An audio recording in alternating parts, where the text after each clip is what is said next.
Football, bloody হেল আর miracle. Real Madrid মরতেই বসেছিল আর যেন উপায় তাদের নাই। বার পোস্টে বল লাগে, ম্যানুয়েল নয়ার বাধা হয়ে দাঁড়ান, গোল আর হয় না। রিয়ালের মেডিসিনেই বশ করা শুরু করে দিয়েছিল বায়ার্ন মিউনিখ। আলফোন্সো ডেভিসও চমকে দিয়েছিলেন। রিয়াল তখন মরলই। টমাস তুখেলও তখন বোধহয় ভেবে বসলেন যে ম্যাচ বের হয়ে গেছে। না ভেবে আর উপায় আছে, সান্তিয়াগো বার্নাব্যু তখন ধীরে ধীরে স্নায়ু চাপে পড়তে শুরু করে দিয়েছে। আটকা ছাদের দম বন্ধ হওয়ার দশা, ওই দশায় সম্ভবত রিয়ালের দরকার ছিল। রিয়ালের আগে নাকি মরতে হয়, এরপরে বাঁচতে হয়।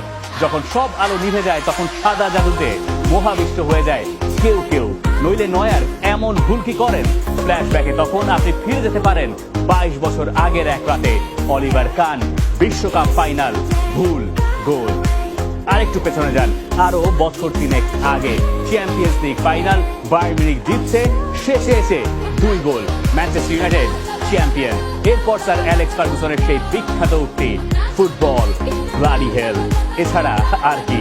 কিন্তু হেল না মিরাকল। আজ যেমন বলছে মিরাকল নিয়ে গেল ওয়েম্বলিতে। মিরাকল কি মিরাকল আর থাকে যদি সেটা অভ্যাসে পরিণত হয়? আপনি তো ম্যাচের আগেই জানতেন বার্নাব্যু তার ম্যাজিক দেখাবে। তাই বলে এইভাবে গোল পোস্ট যদি বাধা হয়ে না দাঁড়াতো তাহলে রিয়াল তো হয়তো ফার্স্ট হাফেই এগিয়ে যেতে পারতো। রিয়াল তো এবারও ডিফেন্সিভ খেললো না, গোলের চান্স বেশি তৈরি করলো বায়ার্নের চেয়ে। কিন্তু সরল রেখায় চললে তো আর সে বস্তু রিয়াল মাদ্রিদ হয় না, ম্যাচও আর জমে না, তার নামও আর চ্যাম্পিয়ন্স লিগ থাকে না। ম্যাথিয়াস ডি লিক্ট হয়তো অফসাইডে ছিলেন, হয়তো অনসাইডে ছিলেন, কে জানে। আমরা কোনোদিনও সেই প্রশ্নের জবাব আর খুঁজে পাবো না। কিন্তু ওইটুকু কন্ট্রোভার্সিও বোধ হয় এইটাই এর সৌন্দর্য। রিয়াল মাদ্রিদ আর বায়ার্ন মিউনিখ একে অন্যের বিপক্ষে খেলবে, এইটুকু কন্ট্রোভার্সি না থাকলে হয়? বায়ার্নের মনে ক্ষোভ থাকাটাই খুবই স্বাভাবিক। অন্য কোনো দল হলে বোধহয় ক্ষোভের মাত্রা আরো বেশি বাড়তে পারত। কিন্তু প্রতিপক্ষের নাম যেহেতু রিয়াল, তাই হয়তো সবার শেষে আবারও ওই কথাই ঘুরিয়ে ফিরিয়ে বলতে হয়। আমি বলতে চাই না যে রিয়াল মাদ্রিদ সবসময় রেফারির সমর্থন পায়, যদিও আজ মনে হলো রেফারির রায় তাদের পক্ষেই গেছে। অবশ্য তাতে কি, এটাই রিয়াল। যখন আপনি ভাবেন ওরা মরে গেছে, তখনও ওরা একবার দম নেয়, ওই দমেই জীবন ফেরে। এভাবেই ওরা 14টা চ্যাম্পিয়ন্স লিগ জিতেছে।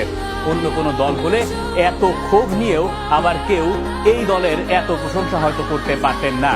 আগে রিয়াল মাদ্রিদ সমর্থকেরা বলতেন, আসি গানা এল মাদ্রিদ, রিয়াল মাদ্রিদ এভাবেই যেতে।